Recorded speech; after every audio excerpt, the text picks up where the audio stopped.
하나님의 말씀은 사도행전 19장 1절에서 7절까지 말씀입니다. 사도행전 19장 1절에서 7절. 제가 가지고 있는 성경은 신약성경 219페이지입니다. 사도행전 19장 1절에서 7절까지. 찾으셨으면 같이 합동하시겠습니다. 아볼로가 고린도에 있을 때에 바울이 윗지방으로 다녀 에베소에 와서 어떤 제자들을 만나 이르되 너희가 믿을 때에 성령을 받았느냐 이르되 아니라 우리는 성령이 계심도 듣지 못하였노라. 바울이 이르되 그러면 너희가 무슨 세례를 받았느냐 대답하되 요한의 세례니라. 바울이 이르되 요한이 회개의 세례를 베풀며 백성에게 말하되 내 뒤에 오시는 이를 믿으라 하였으니 이는 곧 예수라 하거늘 그들이 듣고 주 예수의 이름으로 세례를 받으니 바울이 그들에게 안수하며 성령이 그들에게 임하심으로 방언도 하고 예언도 하니 모두 12사람쯤 되니라. 아멘. 찬송가 552장 찬송하시고 말씀 나누겠습니다.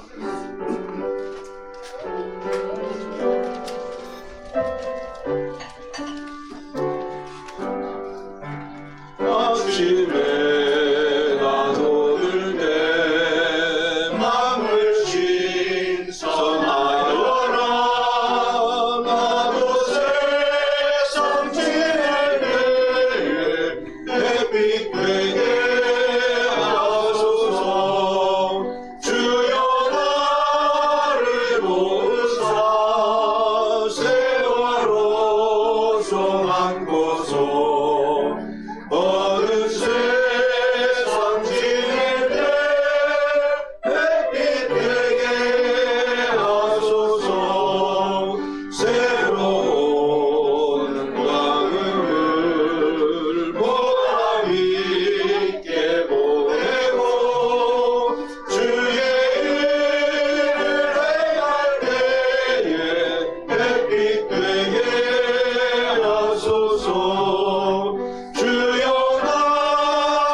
서로 환영하겠습니다. 주님의 이름으로 당신을 환영합니다. 앞뒤 옆 사람을 박수로 환영하겠습니다.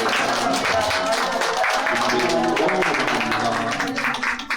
작년에 뵙고 올해 처음 뵙는 분들이 있죠. 새해 복 많이 받으세요. 우리 또 서로 축복하겠습니다. 몸은 건강하게, 마음은 평안하게, 삶은 행복하게. 2024년 한 해 동안 참빛교회 모든 가족과 성도들이 건강하고 평안하고 행복한 하루하루 되시기를 축원합니다. 아멘. 오늘 주보에 있는 글을 읽어드리겠습니다. 오직 주만이. 어니스트 헤밍웨이의 소설 노인과 바다에는 쿠바 어촌 마을에 사는 늙은 어부 산티아고가 등장합니다. 바다에 나간 그는 5m가 넘는 거대한 청새치와 사흘 밤낮을 씨름하고 나서야 그것을 잡을 수 있었습니다. 하지만 청새치 피 냄새를 맡은 상어떼들이 사방에서 몰려들었고 결국 청새치 머리와 뼈만 들고 집으로 돌아옵니다. 수고한 그에게 남은 것이라곤 터져버린 손바닥과 앙상한 청새치 흔적뿐이었습니다. 상어떼의 공격을 받던 노인은 이렇게 외칩니다. 인간은 패배하도록 창조된 게 아니야. 파괴될 수는 있어도 패배할 수는 없어. 포기하지 않고 끝까지 싸우는 인생의 참된 의미를 담은 도전적 메시지입니다. 헤밍웨이는 이 소설로 노벨 문학상과 퓰리처상을 받으며 큰 명성을 누립니다. 하지만 정작 말년에 자살로 삶을 마감합니다. 인간은 결국 패배하도록 창조되지 않았습니다. 그러나 중심에 예수님이 없으면 밤이 맞도록 수고했지만 빈 그물뿐이거나 어떤 성공으로도 참된 만족을 누릴 수 없습니다. 주 떠나가시는 내 생명 헛되네 찬송가 446장 가사처럼 우리의 참된 의미와 소망을 주시는 분은 오직 예수님 뿐이십니다. 아멘. 올 한 해도 우리의 소망 되시는 예수 그리스도를 가슴에 품고 예수 그리스도 안에서 살아가는 삶이 되시기 바랍니다. 오늘은 주님 수세주일이라고 우리가 얘기합니다. 예수님이 세례받으심을 기념해서 예수님 세례받으신 날이라고 하는 이제 그런 뜻이고 1월 6일은 우리가 주현절이라고 합니다. 주현절은 주님이 세상에 나타나셔서 공생의 사역을 시작하셨다. 성탄절은 예수님이 탄생하심을 기념하는 것이고 주현절은 예수님께서 공생의 사역을 시작하심을 기념하는 것이고 또 이제 세례받으심으로 인해서 본격적인 공생의 사역을 시작하셨기 때문에 주님 수세주일이라고 우리가 그렇게 이야기하고 또 시간적으로는 오늘 신년주일입니다. 오늘 새 첫 주일에 오늘 바울 사도가 에베소 교회 제자들에게 너희가 믿을 때 성령을 받았느냐라고 물었고 그들에게 안수함에 그들이 성령을 받게 됐고 이 이야기를 중심으로 해서 새 첫 주 예배의 말씀을 나누려고 합니다. 오늘 바울 사도를 통해서 하나님께서 우리에게 이렇게 질문합니다. 믿을 때에 성령을 받았느냐? 이 제목으로 은혜를 나누려고 하는데 오늘 말씀을 통해서 우리에게 주시는 하나님의 말씀은 첫 번째로 너희가 믿을 때 성령을 받았느냐라고 하는 질문입니다. 1절을 보면 아볼로가 고린도에 있을 때 바울이 윗지방으로 다녀 에베소에 와서 어떤 제자들을 만나 아볼로에 대한 이야기는 18장에 이제 기록되어져 있는데 아볼로는 에베소에서 브리스길라와 아굴라를 만나서 복음에 대해 듣기 전까지는 율법주의적 사고 또 세례 요한의 이제 이야기 정도만을 그가 알고 있었습니다. 그러다가 브리스길라와 아굴라를 만나서 복음에 대해서 듣게 되고 그리고 아가야 지방의 수도인 고린도로 건너가서 복음을 전하게 됩니다. 바울 사도의 사역에 대한 이야기는 8장 23절 이후에 잠깐 멈추어지게 되는데 그 어간에 아볼로에 대한 소개를 하고 있습니다. 그리고 나서 19장에 와서 다시 바울이 3차 전도 여행을 이어가는 이야기를 기록하고 있는데 여기서 윗지방이라고 말하는 것은 갈라디아나 부르기아 땅을 말하는 것으로 이제 이렇게 해석을 합니다. 바울이 에베소에 도착을 해서 어떤 제자들을 만났는데 에베소는 소아시아 서해안에 있는 도시로서 코레소스 산맥과 에게 사이에 있는 카이스토강 어귀에 위치해 있고 항구 도시이고 교통의 중심지이고 무역의 중심지의 역할을 했고 아시아의 보고라고 불릴 만큼 매우 발전된 도시였습니다. 그러나 이 에베소의 특징이 뭐냐 하면 각종 미신들과 이방 종교들 그리고 사회적 병폐들이 만연해 있던 타락한 도시였고 당시 에베소 사람들은 정치적 경제적 중심지로서의 위치를 잃어가고 있는 상황이었고, 이런 상황에서 그들이 꼭 굳건하게 지키려고 했던 것은 에베소의 아데미 신상을 아데미 여신을 지키려고 애를 썼습니다. 이제 바울의 이야기 속에서 아데미 신상에 관한 이야기들이 나오는데, 이제 아데미 신전은 고대 세계 7대 불가사의 중에 하나라고 합니다. 이 에베소에 도착했을 때 우상 숭배가 만연한 도시였고, 그런데도 불구하고 거기에 어떤 제자들이 있었다, 이렇게 성경은 기록합니다. 이 사람들은 어떻게 제자라고 불려질 수 있었을까? 많은 성경을 해석하는 사람들은 아볼로가 에베소에서 브리스길라와 아굴라를 만나기 전에 그들에게 성경을 가르쳐서 하나님을 믿게 했을 것이다, 이렇게 해석을 합니다. 바울이 제자들을 만났습니다. 그리고 이제 그들에게 하는 첫 번째 질문이 뭐냐 하면, 너희가 믿을 때 성령을 받았느냐 라고 하는 질문이죠. 2절을 보면 너희가 믿을 때 성령을 받았느냐 이르되 아니라 우리는 성령이 계심도 듣지 못하였노라. 바울은 에베소에 있는 어떤 제자들에게 말씀을 전하면서 이 사람들이 아직 완전한 신앙의 사람들이 아니라고 하는 것을 알게 됐어요. 그래서 물어보는 거예요. 여러분은 성령을 받았습니까? 이렇게 물어보는 거예요. 바울이 이렇게 질문한 의도는 성령의 인도하심에 따라서 살아가는 진실한 그리스도인이 되었는가를 질문한 것입니다. 우리가 하나님을 믿는 것은 성령의 인도하심이 있을 때 가능한 것입니다. 그런데 성령을 받는다고 하는 것은 예수님을 구세주로 고백한 것과는 또 다른 차원의 이야기를 이제 말하는 것이죠.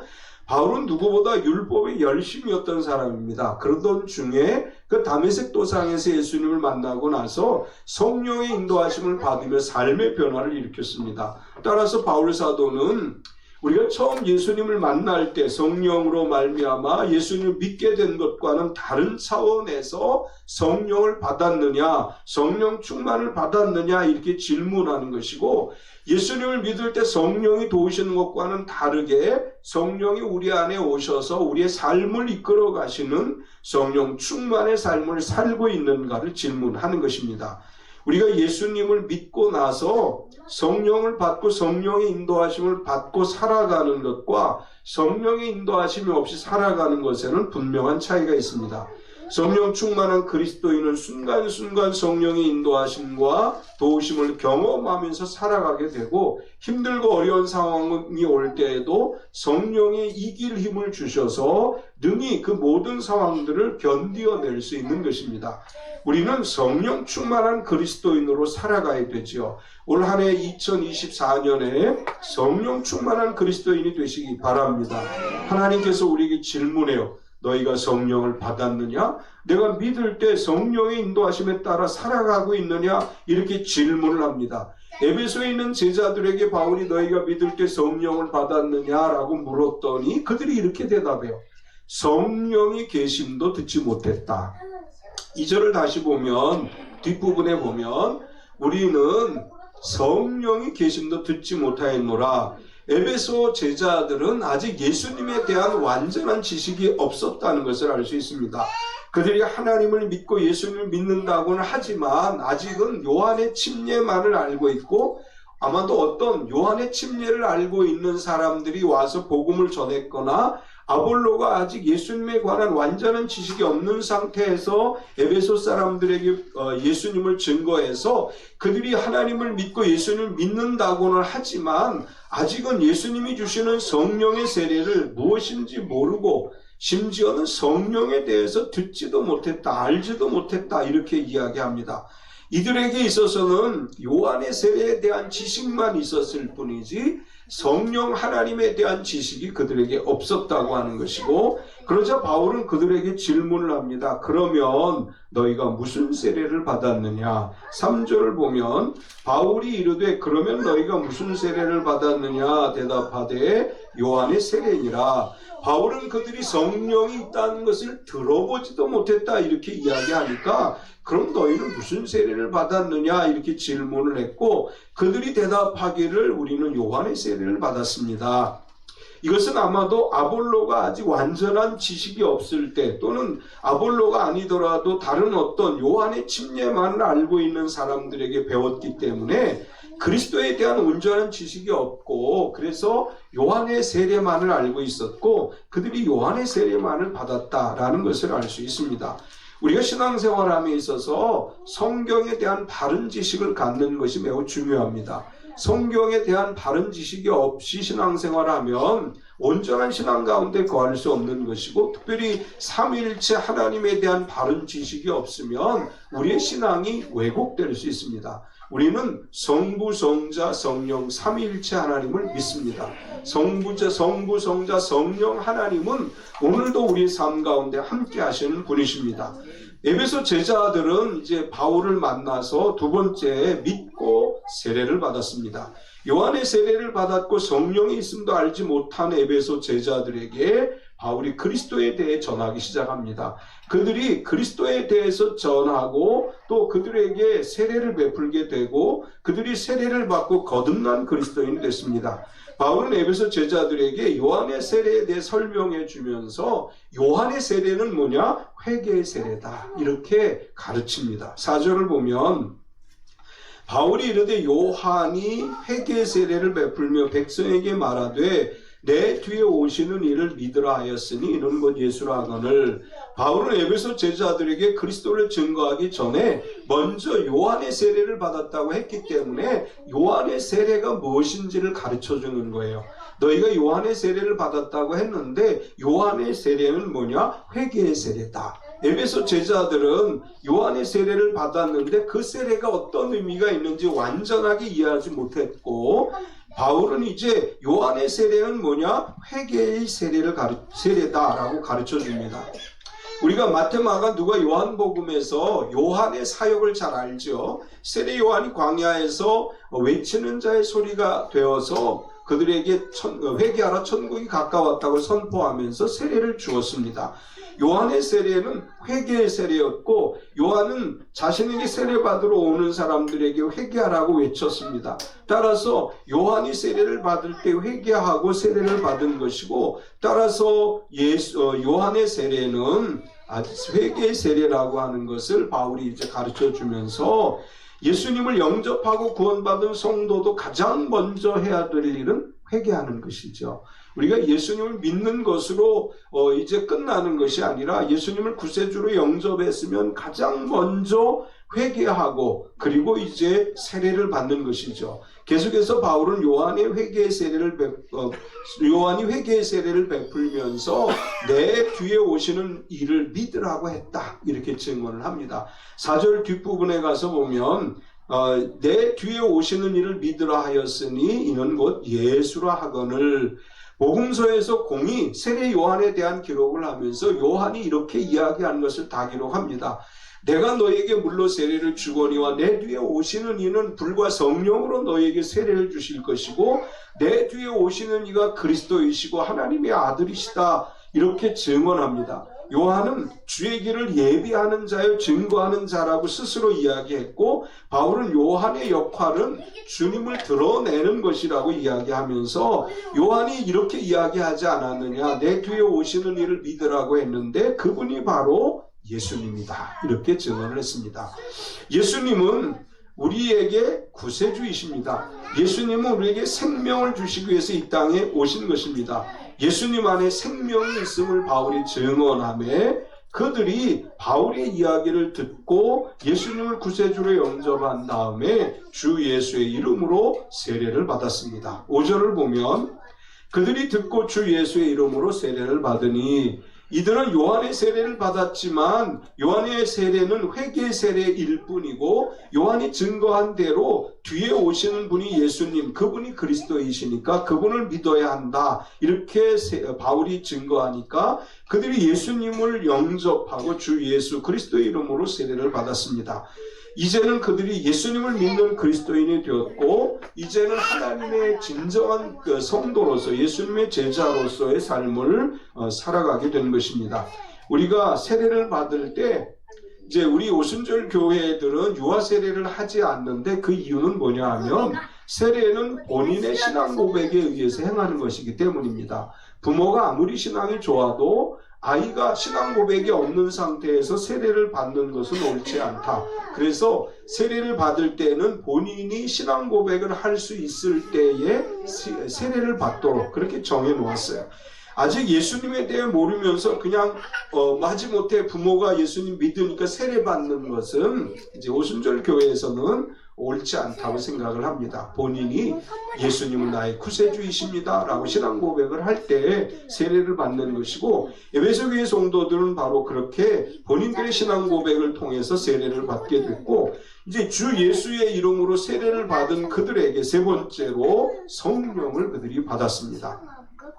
베드로 사도는 사도행전 22장 38절에서 이렇게 선포했어요. 베드로가 이르되 너희가 회개하여 각각 예수 그리스도의 이름으로 세례를 받고 죄사함을 받으라. 그리하면 성령의 선물을 받으리니. 이제 베드로 사도는 오순절 성령 강림 사건을 설명하면서 이렇게 얘기하는 거예요. 우리가 성령을 받으려면 어떻게 해야 되느냐? 먼저 예수 그리스도를 믿어야 되죠. 먼저 믿고 죄를 회개하고 예수 그리스도의 이름으로 세례를 받고 간절히 사모하면 하나님께서 성령을 선물로 주신다. 이렇게 말씀하셨습니다. 바울은 에베소 제자들에게도 같은 원리를 적용한 것입니다. 예수님을 영접하고 예수님의 이름으로 세례를 받고 나서 바울이 그들에게 안수했습니다. 6절을 보면 바울이 그들에게 안수하며 성령이 그들에게 임하심으로 방언도 하고 예언도 하니, 그들은 이제 바울의 설교를 듣고 마음이 이미 열렸어요. 마음의 준비가 됐어요. 그래서 예수님을 영접하고 세례를 받았기 때문에 바울은 주저하지 않고 그들에게 안수했습니다. 성경에서 안수라고 하는 것은 여러 기능이 있습니다. 제사장을 세울 때, 왕을 세울 때, 신약시대에 사도들을 세울 때, 임직자들을 세울 때 임직 안수가 있고, 예수님은 병자들을 위해 안수하며 기도하심에 치유되는 역사가 일어났습니다. 치유 안수가 있고, 또 우리가 집회를 한다든지 어떤 일이 있을 때 또 안수를 하는데, 이때는 질병 고침과 함께 여러 가지 은사가 임하기를, 또 성령이 돌보아 주시기를 간구하는 그런 안수 기도를 하는 것입니다. 바울에게 어떤 특별한 능력이 있기 때문에 바울이 안수했을 때 그들에게 성령이 임한 것이 아니고, 하나님께서 바울이 안수하는 순간 그들에게 성령을 부어주신 것입니다. 우리가 안수한다거나 합심기도하는 것은 돕는 거예요. 안수기도를 통해서, 또 우리가 합심기도를 통해서 사람들에 의해서 어떤 일이 일어나는 것이 아니고, 하나님께서 주권적으로 역사하셔서 하나님께서 성령을 부어주시고 하나님께서 치유의 역사를 이루어 주시는 것입니다. 오순절 교회는 처음 성령이 충만하게 임하는 것을 성령 세례라고 이야기합니다. 사도행전 1장 5절에 보면 요한은 물로 세례를 베풀었으나 너희는 몇 날이 못되어 성령으로 세례를 받으리라 하셨느니라. 마태복음 3장 11절에 나는 너희로 회개하게 하기 위하여 물로 세례를 베풀었거니와 내 뒤에 오시는 이는 나보다 능력이 많으시니 나는 내 신을 들기도 감당하지 못하겠노라. 그는 성령과 불로 너희에게 세례를 베푸실 것이요. 요한은 내가 물로 세례를 주었어. 그런데 내 뒤에 오시는 예수님은 너에게 불과 성령과 불로 세례를 주실 것이다. 이렇게 말씀했고, 예수님께서도 승천하시기 직전에 제자들에게 너희가 몇 날이 못되어 성령으로 세례를 받으리라 이렇게 말씀하셨습니다. 우리가 처음 성령으로 충만을 받고 성령의 감동을 받는 것을 성령으로 세례받는 것이다 이렇게 표현을 합니다. 우리는 성령으로 세례를 받고 나서 그 다음에는 성령 충만, 재충만 이렇게 이제 성령 충만함을 받고 성령 안에 살아가는 것입니다. 그들에게 성령이 임하시자 그들이 방언도 하고 예언도 했습니다. 6절 7절을 보면 바울이 그들에게 안수하며 성령이 그들에게 임하심으로 방언도 하고 예언도 하니 모두 12사람쯤 되니라. 바울이 안수할 때 하나님께서 성령으로 그들에게 부어주셔서 성령 세례를 받았고, 그들이 성령으로 세례를 받으니까 예언도 하고 방언도 했다. 이제 오순절 교회에는 크게 두 그룹이 있습니다. 하나는 정통 오순절주의라고 이야기하고 하나는 신오순절주의라고 이야기를 해요. 정통 오순절주의와 신오순절주의의 차이는 뭐냐 하면, 정통 오순절 교회는 우리가 성령으로 충만을 받을 때 나타나는 첫 번째 표적이 방언이다, 이렇게 정의를 했어요. 그래서 방언 받기를 위해 기도하는 것은 성령으로 세례받기 위해서 기도하는 것이고, 이렇게 믿는 것이 정통 오순절주의자들이고, 또 신오순절주의는 성령이 임했을 때, 성령 세례를 받았을 때 꼭 방언만 나타나지 않고 예언하기도 하고 찬양하기도 하고 또 스스로 감동이 돼서 다른 은사를 경험할 수도 있다, 이렇게 이야기하는 분들을 신오순절주의 또는 은사주의자라고 이야기를 합니다. 우리는 이제 정통 오순절주의에 속하기 때문에 성령 세례의 첫 번째 표적은 방언이다, 이렇게 주장을 해요. 근데 현대에 와가지고 이제 이런 주장은 많이 안 해요. 이제 굳이 그렇게 주장하지 말자. 정통 오순절 교회 안에서도 이제 그렇게 많이 이야기하지 않는데, 성령을 받으면 우리에게 첫 번째 나타나는 표적이 방언인데, 이제 방언, 표적 방언과 은사 방언이 있다, 이렇게 얘기해요. 표적 방언은 뭐냐면, 성령을 처음 받을 때 나도 모르게 내 입에서 내가 모르는 언어가 나오는 것을 표적 방언이라고 그래요. 그런데 이게 시간이 지나면서 딱 한 번만 나타나고 그 다음에 안 나타나는 사람들이 있어요. 이제 계속해서 방언을 하는 것은 우리가 은사 방언이라고 얘기해요. 이제 우리 방언 기도하죠. 이제 성령을 받았는데 방언 못하는 사람이 있어요. 그건 방언 은사가 없는 거예요. 그러니까 처음에는 저도 이제 그런 분들을 많이 봤기 때문에 처음에 성령이 임할 때 자기도 모르게 입에서 알 수 없는 언어가 나와서 방언을 경험했는데 그 다음엔 안 나오는 거야, 입에서. 이제 그건 은사 방언이 없는 거예요. 지금 처음에 성령을 받아서 방언으로 기도하시는 분들이 계속 방언으로 기도하면 그건 은사 방언이에요. 계속해서 은사 방언. 이제 방언과 예언은 아주 밀접한 관련이 있어요. 방언이 통변하게 되면 예언이 되는 거예요. 그래서 바울은 이렇게 얘기해요. 방언 받은 사람들은 통변하기를 힘쓸지니, 이렇게 말해요. 우리가 방언 기도를 할 때 그걸 통변을 하면 그것이 예언의 말씀으로 우리에게 들려지게 되는 것이고, 그래서 이제 이 에베소 교회 성도들이 성령을 받으니까 방언도 하고 예언도 하고 하나님의 역사를 이루었음을 볼 수 있습니다. 2024년 참빛교회 모든 성도가 성령 충만한 해가 되시기를 축원합니다. 방언으로 기도하고 예언을 하고 은사가 나타나고 성령의 이끌림에 따라서 갖가지 기적을 이루어가는 능력 있는 우리 참빛교회 모든 성도가 되시기를 축원합니다. 바울은 왜 성령을 강조했느냐 하면, 성령을 받고 성령으로 충만해짐으로 인해서 우리가 진정한 그리스도인이 되기 때문입니다. 물론 성령 충만 받지 않아도 예수님이 나의 구세주이심을 믿고 열심히 신앙생활할 수 있습니다. 그런데 성령을 강조하는 것은, 또 성령 충만 받기를 위해서 기도하라고 하는 것은 성령을 받음으로 인해서 권능 있는 그리스도인이 되고 능력을 받아서 은사를 이루고 성령의 도심과 인도하심 속에 신앙생활을 할 수 있기 때문에 성령을 받으라고 말하는 것입니다. 성령을 안 받으면 천국 못 가는 거 아니에요. 예수님을 안 믿으면 천국에 못 가는 거지, 성령을 못 받았다고 해서 구원받지 못하는 게 아닙니다. 이제 오순절 교회들이 초기에 잘못한 것 중에 하나가 뭐냐면, 방언을 못하면 구원받지 못한다고 가르치는 분들이 있었어요. 그래서 그것 때문에 정통 교회들로부터 비판을 받았는데, 우리가 성령 충만을 받지 못했다고 해서 구원 못 받는 게 아니에요. 예수님을 믿지 않으면 구원을 못 받는 거예요. 누구든지 예수님을 그리스도요 주님이라고 고백하고 구원자라고 고백하면 구원을 받는 것입니다. 우리는 거기서 조금 더 업그레이드된 신앙생활을 하기 위해서 성령 충만을 받고 성령의 역사를 이루기 위해 기도하는 것이고, 성령을 받음으로 인해서 그 다음 단계가 열매를 맺어가는 거죠. 우리가 방언 기도하는 것으로 만족해서는 안 돼요. 삶에 열매를 맺어가야 돼요. 하나님의 성령이 내게 임했음이 열매로 증명되어지고, 그래서 많은 사람들을 주께로 인도해서 많은 사람들을 주께로 인도한 자는 하늘에서 별과 같이 빛과 같이 빛나리라 이렇게 말씀하셨죠.